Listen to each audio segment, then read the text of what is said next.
नमस्कार। जन टीवी के उत्तराखंड के इस खास बुलेटिन में एक बार फिर से आप सभी का बहुत स्वागत है। मैं हूं आपके साथ प्रियंका तिवारी। खबरों को विस्तार से जानेंगे, लेकिन उससे पहले एक नजर हेडलाइंस पर।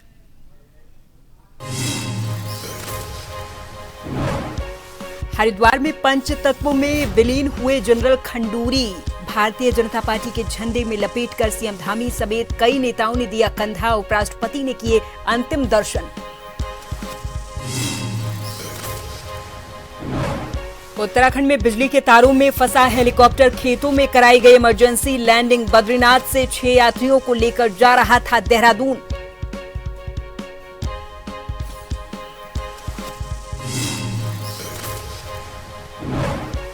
पैनीसिया अस्पताल के एसी में ब्लास्ट, 1 की मौत 12 घायल।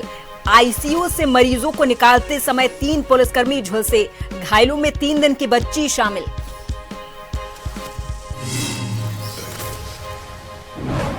केदारनाथ यात्रा मार्ग पर सोनप्रयाग गौरीकुंड क्षेत्र में भूस्खलन, मुख्य सड़क मार्ग हुआ अवरुद्ध। बड़ी संख्या में फंसे श्रद्धालु, एनडीआरएफ और एसडीआरएफ ने चलाया रेस्क्यू। और उत्तराखंड के 5 जिलों में आज बारिश, गर्जन का अलर्ट। मैदानी इलाकों में हीट वेव जैसे हालात। गौरीकुंड सोनप्रयाग मार्ग पर मलबा आया।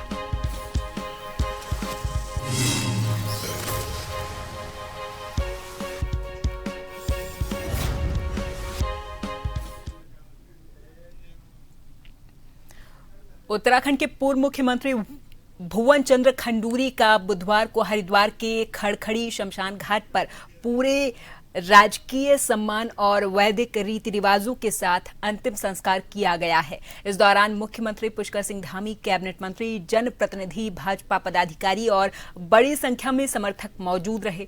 मुख्यमंत्री धामी ने इस दौरान कहा कि खंडूरी ने सैनिक जीवन से लेकर सार्वजनिक जीवन तक अनुशासन, ईमानदारी और राष्ट्र सेवा की मिसाल कायम की है।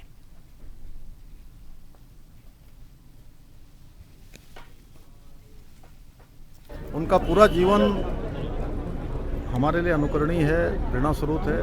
उन्होंने चाहे सेना के अधिकारी के रूप में देश की सीमाओं की रक्षा के लिए अपनी सेवा देनी हो, राज्य के मुख्यमंत्री के रूप में या भारत सरकार के मंत्री के रूप में अनुशासन, नियम, संयम, समय की पाबंदी, वो सभी ऐसे अनुकरणीय पहलू हैं जो हम सबको प्रेरणा देते रहेंगे। उनका जाना बहुत दुखद है। हमेशा उनका मार्गदर्शन मिलता था। घर के हमारे बड़े थे, हमेशा उनकी छत्र छाया थी। उनके जाने से जो खालीपन महसूस हुआ है, ये हमारे लिए बहुत बड़ी अपूर्णीय क्षति है। मैं भगवान से प्रार्थना करूंगा कि भगवान उनको अपने श्री चरणों में स्थान दे। देखिए, बहुत बड़ी क्षति है। सिर्फ उत्तराखंड नहीं, देश की राजनीति में भी उनका बहुत बड़ा एक योगदान रहा है। पूरा जीवन उन्होंने समर्पण भाव के साथ पहले देश सेवा में, आर्मी में अपना लगाया, और उसके बाद जब वो उत्तराखंड स्टेट बन रहा था तो स्टेट को बनाने में उनका बहुत बड़ा योगदान रहा। 5 बार सांसद रह के उन्होंने लगातार संसद में उत्तराखंड की बात उठाई और मुख्यमंत्री के रूप में एक साफ स्वच्छ छवि की उन्होंने सरकार चलाई। उन्होंने जनहित के मुद्दों को प्राथमिकता दी। उन्होंने करप्शन फ्री गवर्नमेंट रन करी और बहुत कम ऐसे मुख्यमंत्री रहे उत्तराखंड में जिनका अधिकारियों के ऊपर कंट्रोल रहा, पॉलिसी मेकिंग पे फोकस रहा। उत्तराखंड की ज्वलंत समस्याओं, चाहे वो पलायन हो, बेरोजगारी हो, उत्तराखंड को कनेक्टिविटी से जोड़ने की बात हुई हो, उस पर उनका फोकस रहा है। और मेरे लिए सिर्फ एक राजनीतिक रूप से नहीं, एक पारिवारिक रूप से भी बहुत बड़ी क्षति है, क्योंकि मैंने कल भी जैसा कहा कि एक बहुत बड़ा साया हमारे सर के ऊपर से हटा है। जब मैं पहली बार विधायक बना 17 में, मैं उनके आवास पर गया था। उन्होंने मुझे बहुत सारी चीज़ें बताई थी, कैसे आपका अनुसरण होना चाहिए, कैसे आपके अधिकारियों के साथ बातचीत होनी चाहिए, कैसे पब्लिक के सुख दुख में खड़ा होना चाहिए। तो कहीं ना कहीं पारिवारिक रूप से भी हमारे लिए बहुत बड़ी क्षति है। उत्तराखंड के पूर्व मुख्यमंत्री और वरिष्ठ नेता मेजर जनरल भुवन चंद्र खंडूरी का निधन हो गया। वो लंबे समय से अस्वस्थ चल रहे थे। उन्होंने देहरादून में अंतिम सांस ली है। बता दें कि खंडूरी के निधन से उत्तराखंड में शोक की लहर है। सुबह भारतीय जनता पार्टी प्रदेश कार्यालय में उनका पार्थिव शरीर लाया गया, जहां मुख्यमंत्री धामी सहित कई कैबिनेट मंत्री, विधायक और भाजपा के वरिष्ठ नेताओं ने खंडूरी को श्रद्धांजलि अर्पित की है। वहीं विधानसभा अध्यक्ष और बीसी खंडूरी की बेटी रितु खंडूरी का इस पर कहना है कि पिता के जाने से उत्तराखंड को नुकसान हुआ है, लेकिन उनका जीवन सभी के लिए प्रेरणादायक रहा और हमने उनसे देशभक्ति और मातृभक्ति जैसे कई गुण सीखे हैं।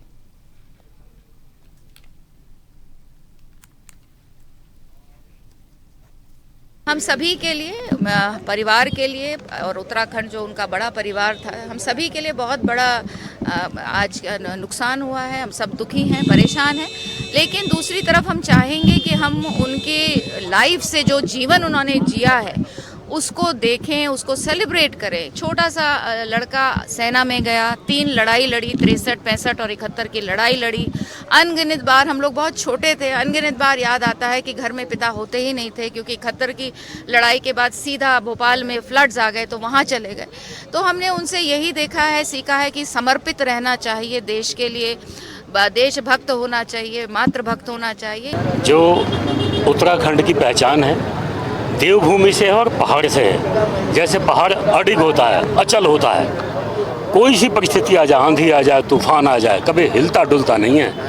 यह सारा व्यक्तित्व भुवन चंद्र खंडूरी जी के स्वभाव में देखने को मिलता था। और ऐसा महामानव आज हमको छोड़ के चले गए हैं, इस प्रदेश और दुनिया को छोड़ के चले गए हैं। मैं भगवान से प्रार्थना करता हूँ कि हे प्रभु, ऐसे महान आत्मा की आत्मा को अपने चरणों में स्थान देना। रुड़की के मंगलौर में भी आज सुबह से ही देशव्यापी हड़ताल का असर दिखाई दिया। आज सुबह मंगलौर के 36 मेडिकल स्टोर के स्वामी डाक चौक पर इकट्ठा होकर ऑनलाइन बेची जा रही दवाइयों के विरोध में प्रदर्शन करते हुए नजर आए। इस दौरान दवा विक्रेताओं का इस पर कहना है कि सरकार को चाहिए कि ऑनलाइन दवाई प्रक्रिया पर जल्द से जल्द प्रतिबंध लगाया जाए। इस दौरान उन्होंने ये भी कहा कि कुछ लोग ऑनलाइन दवा बिक्री को लेकर 60% की छूट को लेकर भ्रामक प्रचार करके मरीजों को बहका रहे हैं, जिसका असर उनके कारोबार पर पड़ रहा। अगर सरकार ने ऐसा नहीं किया तो सभी मेडिकल स्वामी आगे कोई बड़ा कदम उठा सकते हैं।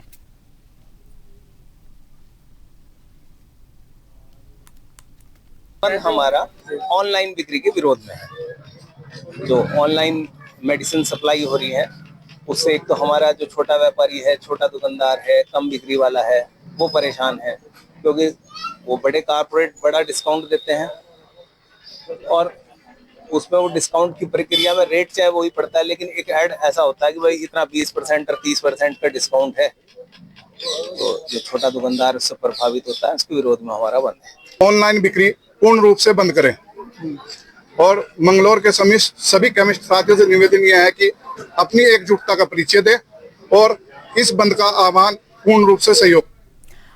ऑनलाइन दवाइयों के कारोबार और नकली दवाइयों की सप्लाई को रोकने के लिए मेडिकल स्टोर संचालकों का संगठन all India organisation of chemist and druggist आज राष्ट्रव्यापी हड़ताल पर है। मेडिकल स्टोरों की इस हड़ताल का असर हरिद्वार में भी देखने के लिए मिल रहा।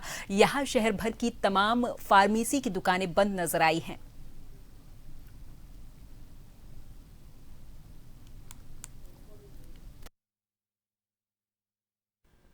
हमारी कुछ मांगे हैं जो सरकार द्वारा हमारी अनसुनी करी जा रही है। हमारा मानना यही है कि ऑनलाइन की दवा व्यवसाय बिल्कुल बंद होना चाहिए। इससे हमारे केमिस्ट पर बहुत ज्यादा प्रभाव पड़ रहा है। ये डीप डिस्काउंट बहुत ज्यादा दे रहे हैं और पता नहीं नकली दवाओं का प्रचलन चला रहे हैं, क्या चला रहे हैं। हम लोगों को भी उसकी बदनामी झेलनी पड़ती है। आज ये ऑल इंडिया बंद है। All India organisation of chemist and druggist के आह्वान पर हम लोगों ने बंद किया है। ये ऑल इंडिया बंद है।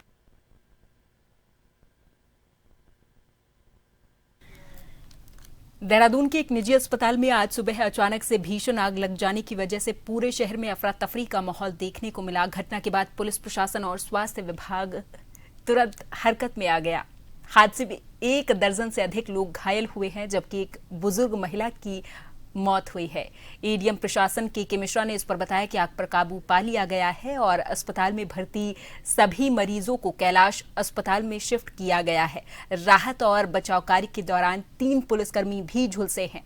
एक नवजात शिशु भी अस्पताल में भर्ती है। प्रशासन ने अस्पताल को सीज करके मजिस्ट्रियल जांच के आदेश दिए हैं।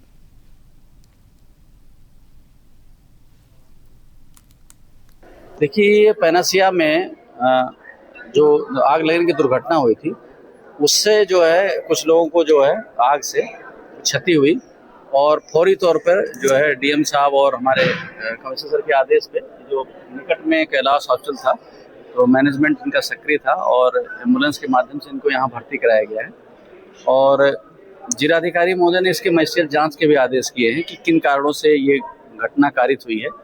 और हम लोग जिला प्रशासन की टीम यहाँ पे आके हम लोगों ने जो पेशेंट थे उनसे भी हम लोग मिले, ताकि इस हॉस्पिटल में उनको किसी प्रकार की इलाज की कोई प्रॉब्लम ना हो और उनका जो है समुचित उपचार कर लिया जाए। जानकारी मिली थी कि पैनेसिया हॉस्पिटल में आग लगी है, तो इमीडिएट हमारे पे जितनी भी एम्बुलेंस थी और ड्राइवर थे, हमने इमीडिएट सारी एम्बुलेंस वहाँ पर भेजी और वहाँ से रेस्क्यू किए। जितने भी पेशेंट वहाँ से हमें मिले, हम तुरंत अपने हॉस्पिटल में हमने उनको शिफ्ट कराया और इमीडिएट हमने अपनी टीम को, जो भी डॉक्टर्स हमारे थे और जो आसपास हमारा जो स्टाफ था और जो हॉस्टल में जो नाइट ड्यूटी करता था, उस स्टाफ को भी हमने इमीडिएट बुलाया और तुरंत हमने उनका उपचार शुरू कराया कि भाई फाइल वर्क या एडमिशन वगैरह जो भी हो बाद में हो, इमीडिएट सर पे इनका इलाज शुरू हो जाए, वो हमने तुरंत कराया।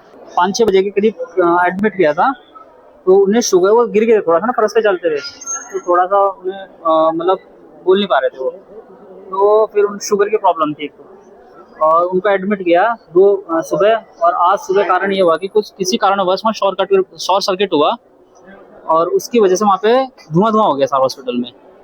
तो और धुआं होने के बाद सर हमारी मम्मी थी उसमें और आईसीयू में।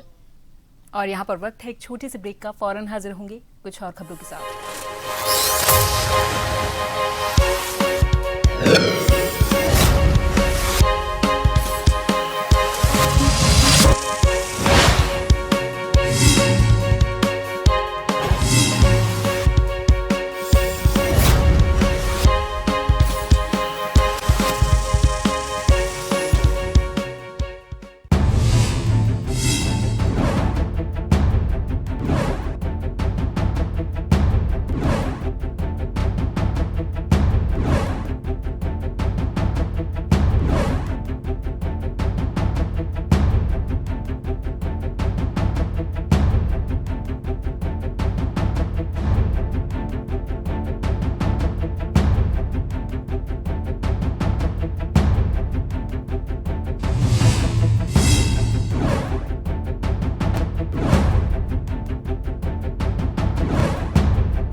राजनीति के चक्रव्यूह के सियासी वीर,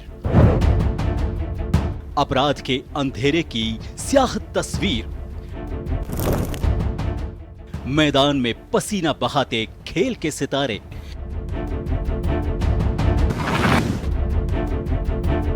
मनोरंजन की दुनिया के गॉसिप गलियारे, शिक्षा की रोशनी से होता भविष्य उजियारा, अर्थव्यवस्था हो या ऊपर नीचे होता मार्केट का पारा, हर हलचल पर नजर रखते हमारे खबरों के जांबाज। हम हैं जन टीवी, जन जन की आवाज।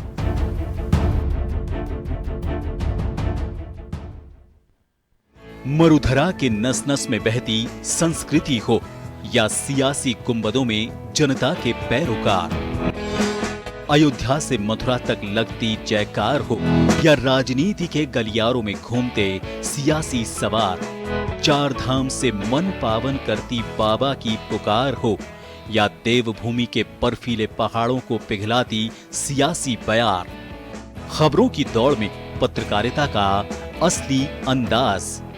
हम हैं जन टीवी, जन जन की आवाज। शिक्षा, खेल, धर्म कर्म या हो राजकाज, बदलते वक्त में भी पत्रकारिता का वही अंदाज। खबरों की दौड़ में सबसे पहले, हर जगह, हर वक्त, क्योंकि आपका भरोसा ही है हमारी असली ताकत। खबर हो चाहे छोटी या हो रहा हो कुछ विशेष, हर खबर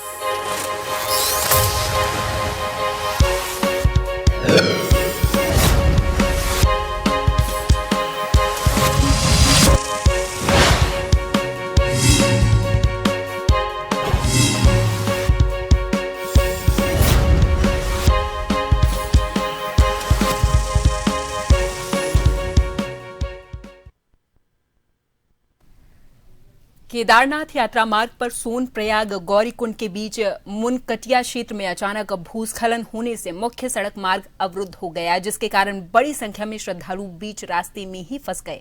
जिसकी सूचना मिलते ही एसडीआरएफ और एनडीआरएफ की टीमों ने मौके पर पहुंचकर रेस्क्यू ऑपरेशन चलाया।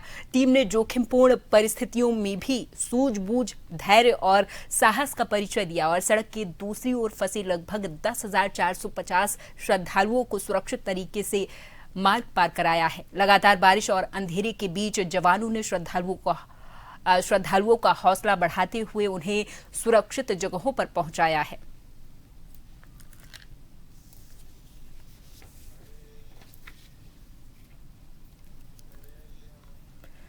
देहरादून के पैनेसिया सुपर स्पेशलिटी अस्पताल में बुधवार सुबह एसी में ब्लास्ट हुआ, जिससे एक महिला की मौत हो गई। 3 पुलिसकर्मियों समेत 12 लोग गंभीर तौर पर घायल हुए हैं। घायलों में एक 3 दिन और दूसरी 2.5 साल की बच्ची भी शामिल है। सूत्रों के अनुसार आईसीयू में लगे एसी में पहले शॉर्ट सर्किट हुआ, इसके बाद तेज धमाके जैसी आवाज आई और फिर पूरे वार्ड में आग लग गई।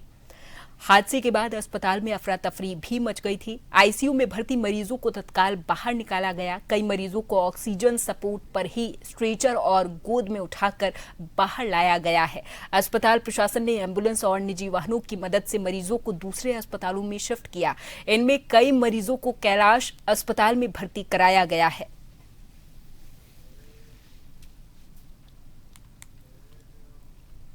बद्रीनाथ धाम से दिल्ली के श्रद्धालुओं को लेकर लौट रही एक निजी हेलीकॉप्टर बुधवार सुबह टिहरी गढ़वाल के चंबा आराकोट क्षेत्र में इमरजेंसी लैंडिंग हेलीकॉप्टर को करानी पड़ी। उड़ान के दौरान हेलीकॉप्टर में तकनीकी खराबी आई। उसके पिछले रोटर में 11,000 वोल्ट के हाई टेंशन बिजली लाइन फंस गई थी। गंभीर सिचुएशन के बीच महिला पायलट ने सूझबूझ दिखाई और हेलीकॉप्टर को सत्यो सकलाना क्षेत्र में नौगांव के खेत में सुरक्षित उतार दिया। हेलीकॉप्टर में सवार पायलट समेत सभी 7 लोग सुरक्षित हैं। सभी यात्री दिल्ली के पंजाबी बाग निवासी एक ही परिवार के बताए जा रहे हैं।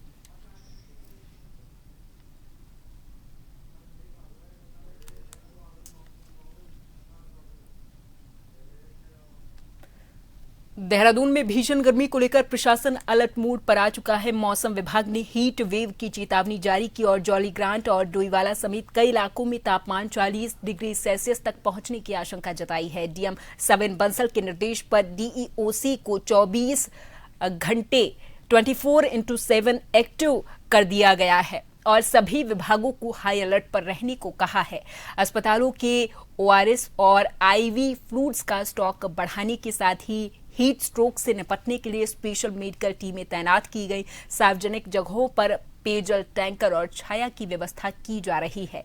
वहीं मजदूरों को दोपहर की तेज धूप में काम न कराने और निर्माण कार्य सुबह शाम कराने को कहा है।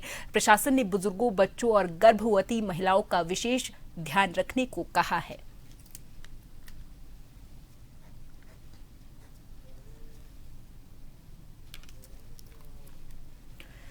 देश में लगातार दवा के बढ़ रहे ऑनलाइन व्यापार को लेकर दवा व्यापारियों में गहरी नाराजगी देखने को मिल रही है। ऑनलाइन दवा बिक्री और कॉर्पोरेट के द्वारा दिए जा रहे भारी डिस्काउंट का विरोध करते हुए आज 20 मई को ऑल इंडिया केमिस्ट के आह्वान पर चंपावत जिले के सभी मेडिकल स्टोर बंद रहे। मेडिकल स्टोर बंद रहने से मरीजों को भारी दिक्कतों का सामना करना पड़ा है।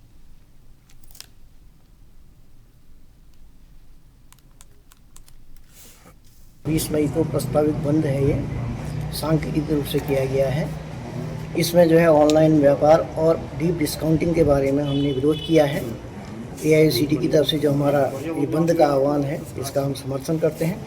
जैसा कोविड के दौरान हमने कहा कि कठिन समय में भी जब हम सब लोग अपने घरों में बंद थे, तो हम लोग 24 घंटे लोगों की, मरीजों की सेवा के लिए तत्पर रहते थे। तो हमारा सरकार से यही निवेदन है कि ऑनलाइन दवा व्यापार को बंद किया जाए।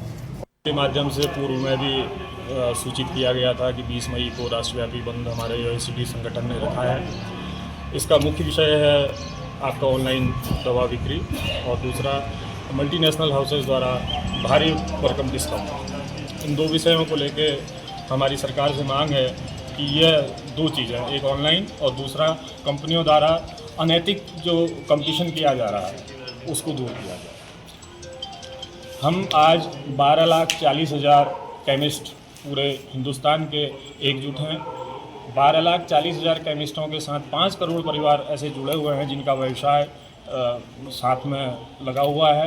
तो मैं भारत सरकार को एक मैसेज देना ये चाहता हूँ कि हम भी एक संख्या हैं और हमारा अगर शोषण किया जाएगा तो कहीं ना कहीं विरोध के स्वर और उभरेंगे। इमरजेंसी में सभी प्रकार की दवाइयाँ रख रखी हैं और हॉस्पिटल पूरी तरीके से तैयार है।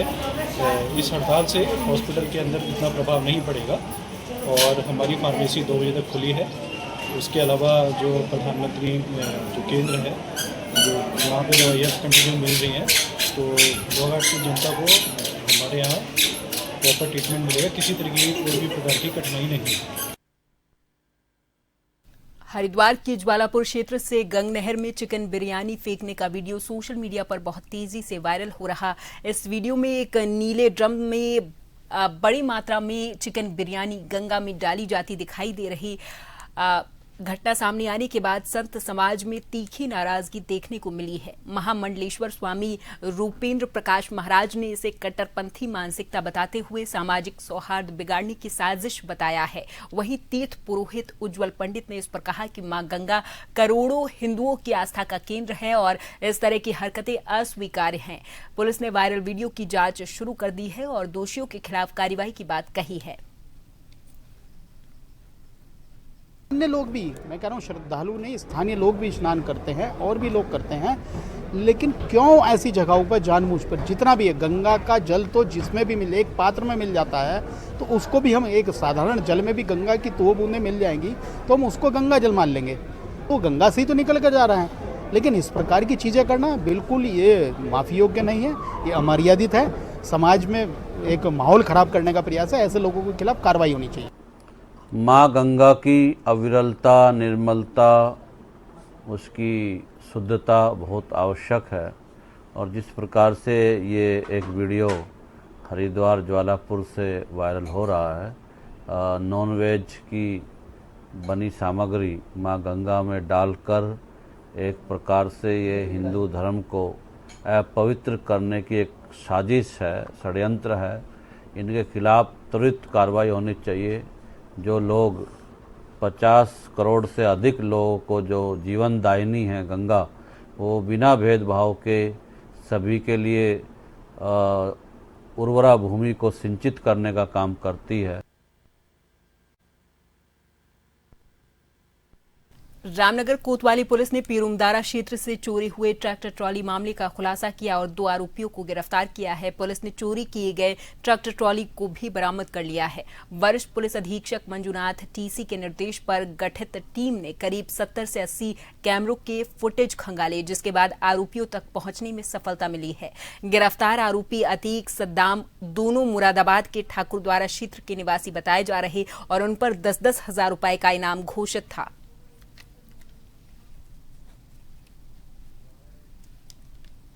नगर क्षेत्र में हाल ही में एक बहुत संवेदनशील घटना हुई थी। किसानों का बहुत इंपॉर्टेंट एक इक्विपमेंट रहता है ट्रैक्टर। एक ट्रैक्टर को दो शातिर चोरों द्वारा बहुत ही टेक्निकल तरीके से उसको चोरी करके लेके चला गया था। तत्काल हमने उसको एफआईआर को पंजीकृत कर लिया गया है और जो है हमने एक चैलेंज की तरह लिया और मोर देन 70-80 से भी अधिक सीसीटीवी कैमरास को ट्रेस करके 50 किलोमीटर से भी अधिक दूरी तक सीसीटीवी को ट्रेस करते हुए क्लियर अभियुक्तों का फुटेज हमने निकाला और अभियुक्तों का मैनुअल और टेक्निकल सर्वेलांस के माध्यम से चिन्हीकरण किया है। 2 अभियुक्त इसमें चिन्हीकरण हुए थे, परंतु ये बहुत ही एक आपराधिक प्रवृत्ति का और शातिर अपराधी थे, शातिर किस्म के अपराधी थे। ये लगातार पुलिस की गिरफ्त से बाहर रहे। नियमानुसार इनके ऊपर वारंट प्राप्त किया गया। तदुपरांत जो है इनके ऊपर 10,000 रुपए का इनाम राशि भी घोषित किया गया था।